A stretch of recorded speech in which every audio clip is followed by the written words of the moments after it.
Way to go, Capt Ronnie. There he is, that's a keeper. Yeah, that's what she said. That's what she thought. Go ahead. Now that's what we're looking for.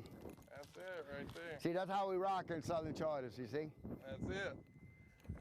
Hey folks, welcome back to the Fisherman's Guide. Another great episode for you this week. We're fishing with Captain Keiff, Southern Charters out of Shell Beach, Louisiana. We got some great guests on the boat. We got Glenn from Standard Mapping. He brought his granddaughter along with him today. She's going to show us how to catch fish. Y'all stick around. We're going to have some good action for you today.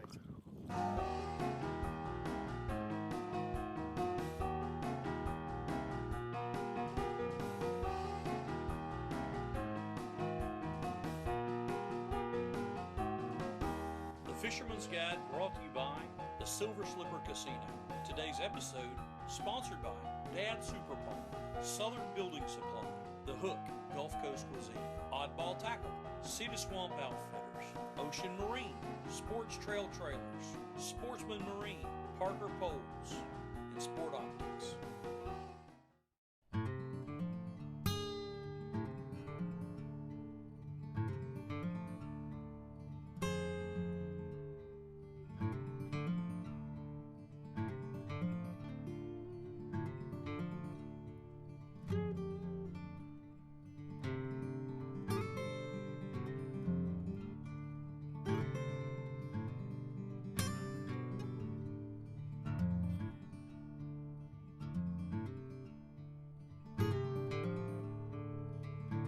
We got about a 10-mile-an-hour wind this morning. Got murky waters out here. We're just looking around a little bit for some cleaner water and a little bit of bait. We're still gonna find something. Just gotta find that right water, right conditions on them. We'll find the fish. They a little slow. We didn't hit a couple of them. They striking the baits, but they're not hanging on to it, except for this one. He's holding on to it. He's not a keeper though, obviously. Little guppy. We're gonna throw him back. See if we can get us a chaperone. Can't see what you worry about hitting me here. Yeah. Hold on. You hook it in.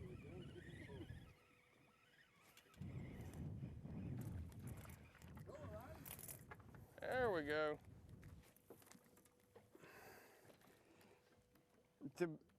To be honest, this is why people pay for a guide. You run by yourself, and you'll never find these fish today. You know, a lot of people find this marsh so overwhelming because there's so much ground to cover and they don't know where to start. I tell people all the time, pick out about 2 square miles and learn it, and then start venturing out. One of the biggest keys to catching trout is staying versatile. Being willing to change what you're doing. That's what it's about right there. Good job, man. I tell you what, my mouth's watering just looking at that one. Quite tasty. KC, how much you have to pay the guy with the wetsuit to put that on your hook? Tell him my secret, man. Oh! Don't hit the camera, man. Fish on! Doubles in the boat. They thick as fleas now. But then to catch one, they thick as fleas.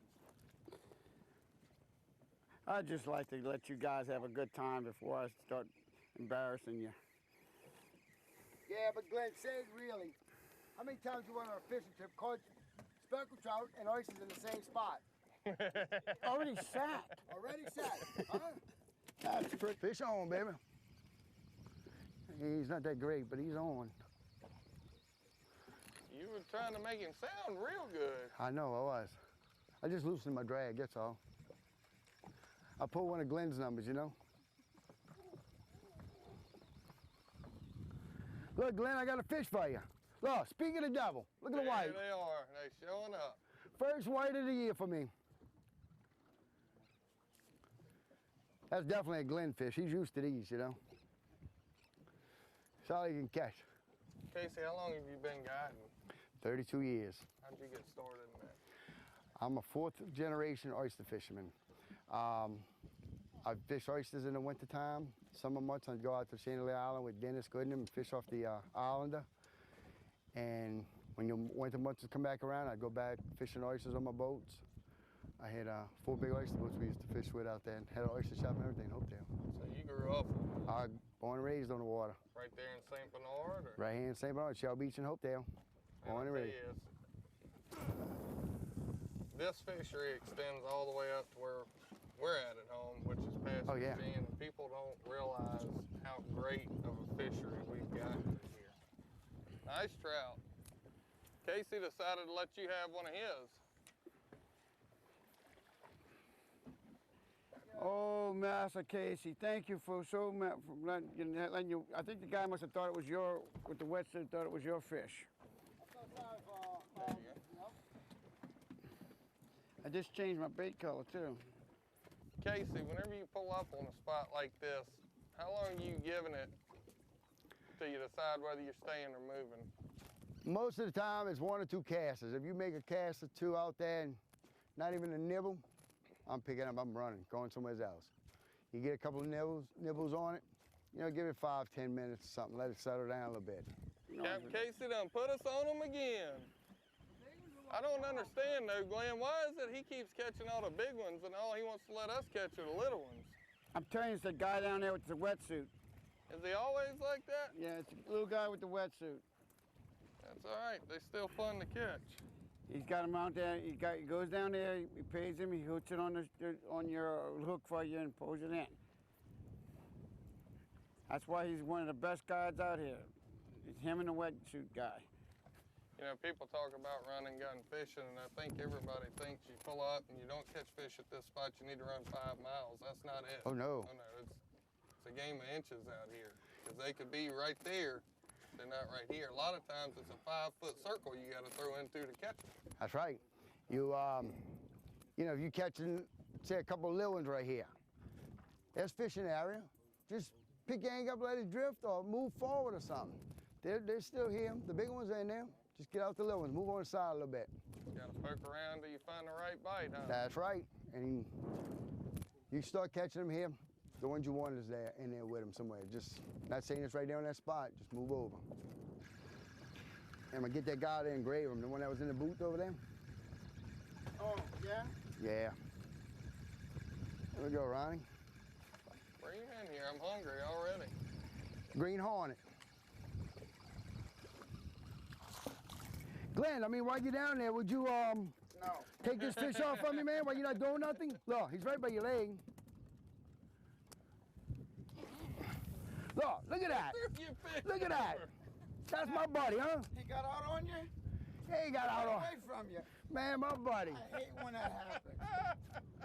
My buddy threw my fish away. I hate when that happens, Casey. That's all right. There's more. I'm going to go get another one. Huh? That's a trout. All right. Well, we may not want to. I don't know if this is a trout or not. Look like a catfish. Catfish.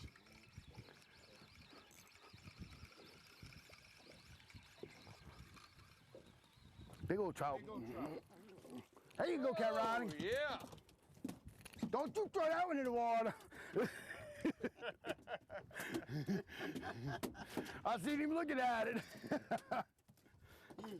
He had enough attitude to keep. Yeah, he got some attitude. Now that's a fish, Pawpaw. What you was doing? You was getting a net from me? Huh? Saw that net he was getting from me, huh? Hey, Captain Casey's swinging them in the boat. Y'all stick around. We'll be right back. The Fisherman's Guide Pro Tips, presented by Dad's Super Pond. Hey y'all, welcome back to another great pro tip from the Fisherman's Guide. These are all brought to you by Dad's Super Pond. I got my good buddy John Falchman here with me today. You know, the technology in today's boats, Minn Kota iPilot, Minn Kota Talon with remotes makes our life a lot easier. But you don't want to end up on the water with a dead battery and no way to replace it. What do you have to say about that? Technology is growing day by day. We're getting away from handhelds. We're going to these auto deploys and auto stows, everything else. So my biggest thing is running out of battery juice when I get out there. So what I want to do is I want to look at the back of these remotes right here, this Talon remote, get the battery number off of that one. I get the one off the iPilot or the Altera remote.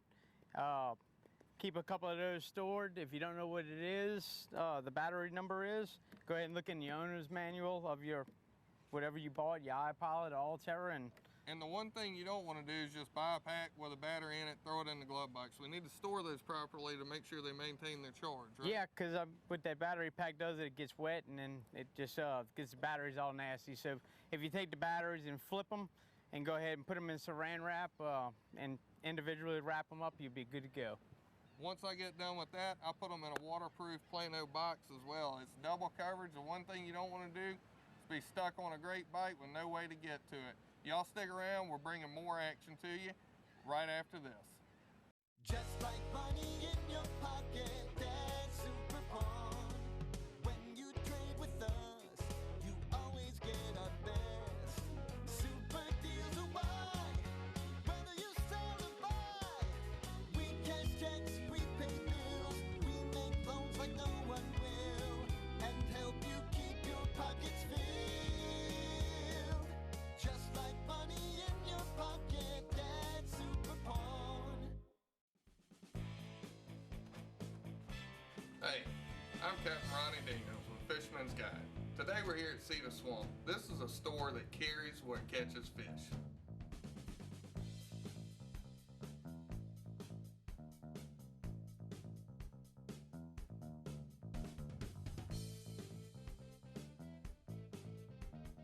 For your next outing, freshwater, saltwater, inshore or offshore, Cedar Swamp's got the gear that works. When it comes to boating, most folks want more features for less cost. And that's what Sportsman Boats is all about. With yacht caliber components, the Sportsman Boats lineup offers bay boats, center consoles, plus tournament class and open cockpit models. To find the perfect fishing machine that puts your family first, contact your nearest Sportsman Boats dealer and discover that with a Sportsman Boat, you can have it all. Oh, here we go, Ronnie. Again? Yep, we got it again, babe. He's on 'em. La. Rachel, you might want to come up here and fish by me. I mean, you know. I mean, that old guy back there, I think he's, you know. There he is. You gotta pop it a little bit and kind of leave it sit.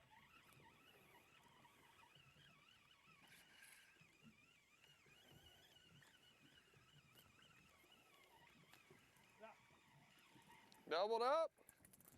Look at that. I learned that from Captain Casey. Catch and release in the boat.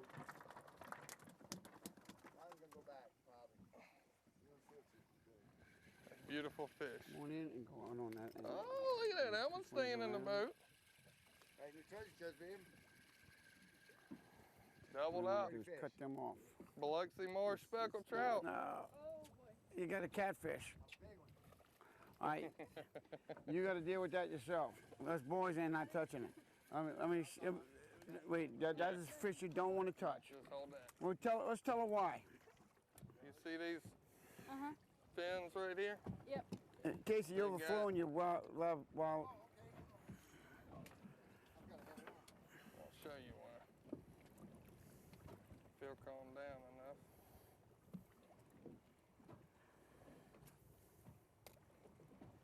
Let me get him off and then I'll show you what's in there. You're gonna find this extremely interesting. See now, you see this little hook thing? I got it. I got one of those little things that. All right, so the reason you don't want to reach down and grab these, do you see that? That's a piece of bone. And it's got little spikes that come back this way, so whenever it goes in, it's not just coming out. On top of that, being in the salt water, these things are covered in bacteria in this slime. I had one hit me right there last year, and by the time I lifted my hand up, everything from here down felt like my arm was in a fire. They hurt very bad, and there's little spikes that are there. If you just pull it out, they'll stay in your skin and cause major infection. So a lot of times you have to end up going to the hospital to get these things out. So you want to be really careful with them. I don't ever bring them in the boat. We always get them off outside of the boat. You know what? And like you got a really nice big one there, but the ones that are most dangerous are the little bitty ones because they're so easy to come off the hook and then they break off inside of it. Yeah. This, you've got a chance of it actually pulling out. The small ones will break off under the skin. Then you got to go to the hospital and have it surgically removed. You can feel it there, just don't poke yourself. Rachel had 2 hits.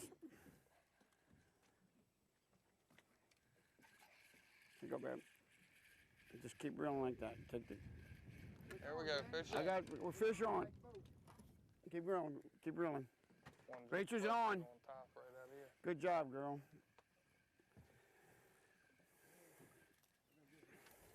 All right, lift it straight up. Oh yeah, nice. In the boat, in the boat, in the boat, in the boat. Yeah. Way to go, Rach! Good job. Watch it. Oh man, it's slippery. Is she slippery? Now we know why we got the towels, huh? I want that one. There we go. Go ahead, go up there with them. They'll have the right angle for you too.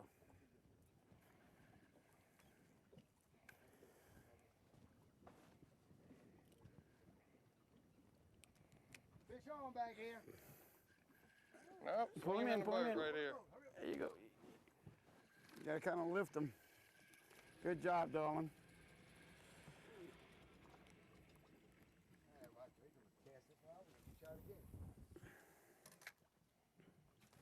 Now, Glenn, this style of fishing that Casey's got us doing today, run and gun fishing, I tell you, the standard mapping E-card can really benefit somebody with that, because there's a lot of areas that you may have to run way around because you didn't know you could go through, or you didn't know there was water there. That's where it really shines a lot of times, huh?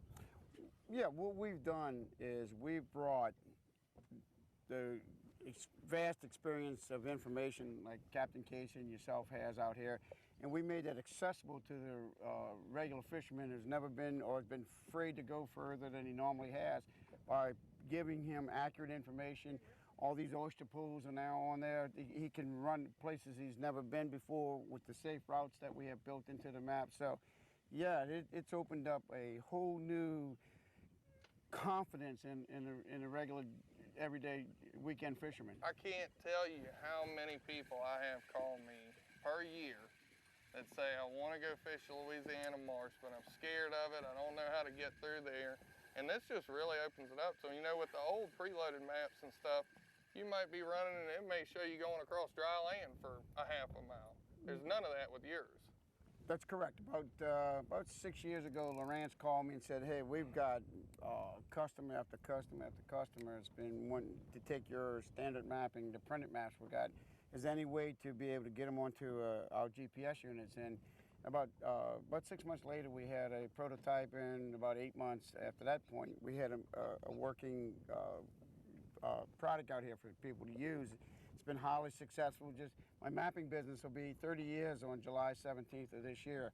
So I'm really excited about being able to bring to the customers now standard mapping, but on their GPS. It's like looking at that laminated map and looking at yourself with a magnifying glass and seeing yourself go through there and leaving a trail so you can navigate back and forward with it. Whenever I was tournament fishing redfish, we were always in a new area. Lafitte, Dularge, down the river. And the first thing I did was I went and bought one of your maps if I was going to a new area.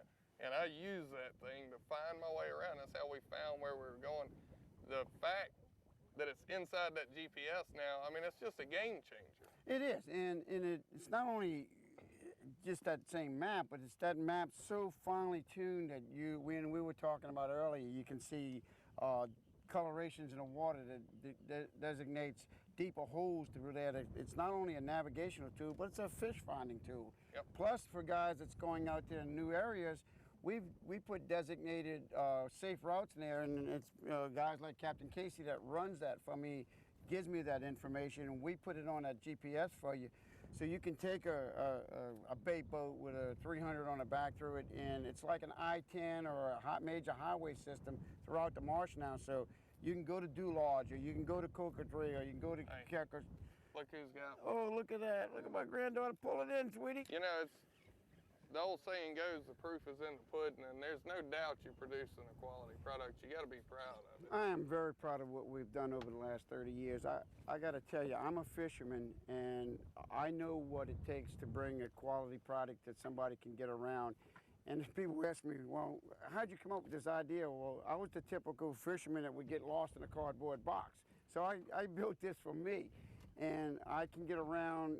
We can run these maps now in the dark, and it's a wonderful thing. If you've ever used the base maps and you've seen yourself running over land and not understanding what's going on, we solved that problem with the e-card.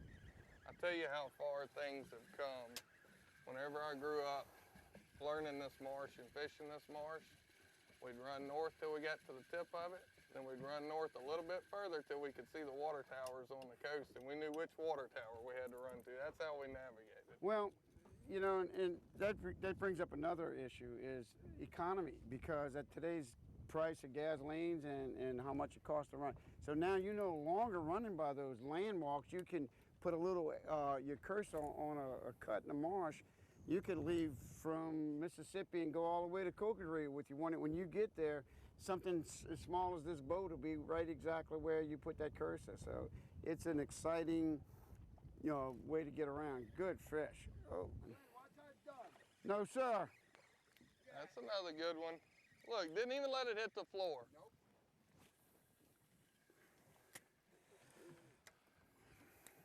Well, I tell you what, To the left of me, huh? you said it. You got to stick and move. This is what, probably the 6th, 7th spot. We finally found the right water. Finally found the right water. It's clean, it's moving. Got a lot of bait in the water. We got the right size fish. Right size fish. And the right fisherman, too. Y'all stick around. We're going to stay on these fish. We'll be right back. Come on down to the Silver Slipper. Hi, this is John from the Silver Slipper, where the casino action is always lively and fun. Now, you already know that we're passionate about our food, and I'm sure you'll be able to find your favorite table game and the newest slot games available whenever you visit us. So now we're happy to introduce our beautiful new beachside hotel with 129 spacious rooms and suites. So for great fun, food, and awesome views, come on down to the Silver Slipper. Have a good time at the Silver Slipper. For over 80 years, serious anglers have depended on Penn. You can too. When you get that bite of a lifetime, be confident knowing that Penn is with you.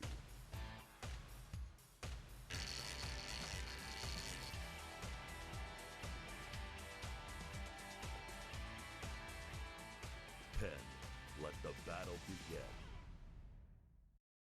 Hey y'all, I'm Corey Hudson, owner of Hook Gulf Coast Cuisine. We're located on Davis Avenue, right here in Pass Christian.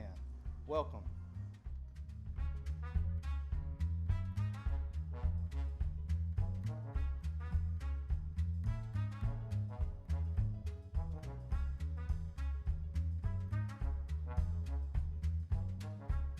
Don't forget to like us on Facebook and be prepared to get hooked on Hook Gulf Coast Cuisine. Hey everybody, Chef Corey Hudson here. Today we're cooking Poblanos Pass Christian. So Poblanos Pass Christian is going to be a rice and veggie seafood stuffed poblano. I prefer using a poblano pepper over a regular bell pepper because there's more of a spice to it, there's more of a kick. With regular bell peppers, I feel like that's all you taste, but that's my own opinion. Like if it's in any dish, like that's all I taste is just the bell pepper. And poblano, it's more of a spice to it. If you're just gonna eat just the poblano, I feel it's not enough.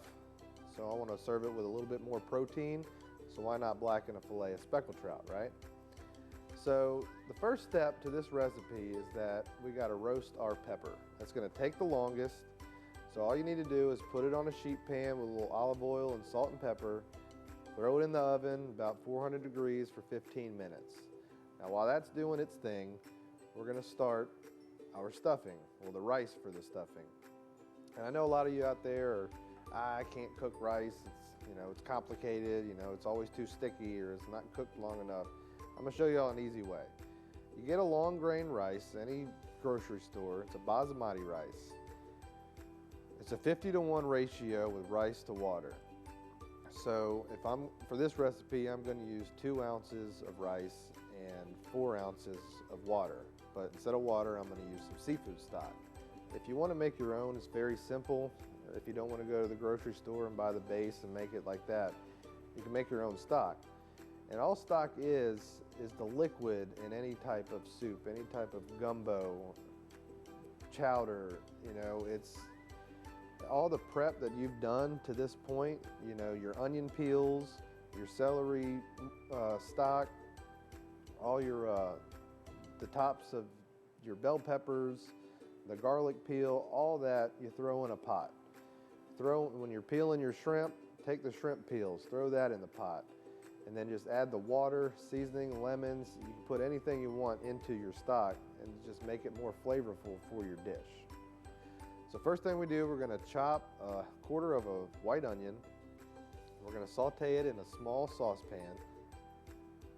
I'm going to brown that, and then I'm going to add my rice. 2 ounces of rice and 4 ounces of stock. Once we get that rice and onion sauteed a little bit, we're going to add our seafood, 6 nice sized 21-25 shrimp butterflied, about 1 tablespoon of jumbo lump crab meat, and then we're going to put in 4 ounces of seafood stock. Now once that starts to boil, I'm going to put aluminum foil over the top and turn the heat down low, and that's all you got to do. Come back in 10 minutes, your rice is cooked perfectly, it's done, it's ready to go. And once it is done, I'm going to take this rice stuffing, I'm going to put it into a mixing bowl.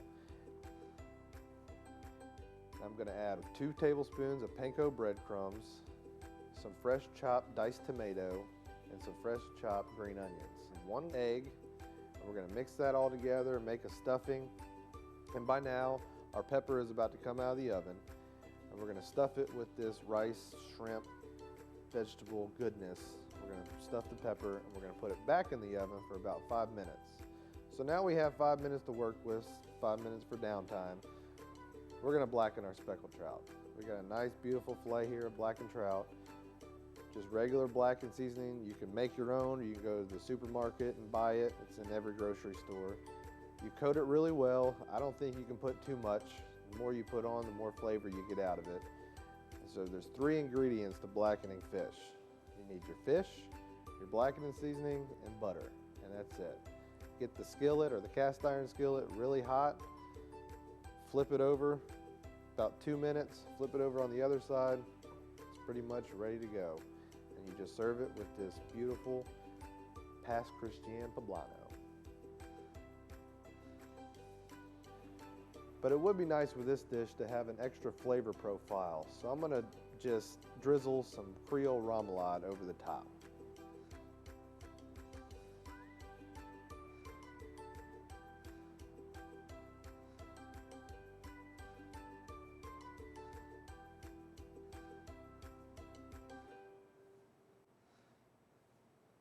And this is my Pass Christian poblano.